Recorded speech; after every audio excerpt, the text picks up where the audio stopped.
Ko'plab sinovlardan o'tgansan. Senga juda ham qiyin bo'lgan. Ba'zilar hatto seni unutishgan, sendan uyalishgan, or qilishgan.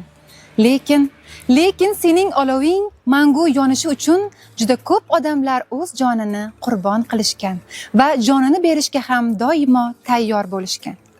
Ona tilimizni buyuk bo'lishida o'z vatanini sevgan har bir o'zbekning hissasi beqiyosdir. Ajdodlarimizdan meros qolgan bebaho boyligim bu o'zbek tilimdir. O'zbek tili xalqimizni, madaniyatimizni mujassam etgan muqaddas tildir. Til millatning boyligi va bebaho mulkidir. Til xalq o'tmishi, buguni va kelajagini bog'lovchi buyuk karvon yo'lidir. O'zbek tili kambag'al til emas. Balki o'zbek tilini kambag'al deganlarni o'zi kambag'al. Ular o'z nodonliklarini o'zbek tilidan to'nkamasinlar. Til davlat timsoli, millatning madaniy va ma'rifiy boyligi, xalqning madaniyati, urf-odati, turmush tarzi va tarixidir. O'zbek tili 1000 yillik tarix va bebaho qadriyatlarimizdan aks sado beradi.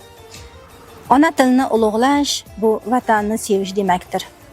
Azizlar, 21-oktyabr o'zbek tiliga davlat tili maqomi berilgan kun mamlakatimizda yuqori ko'tarinkilik bilan nishonlanadi.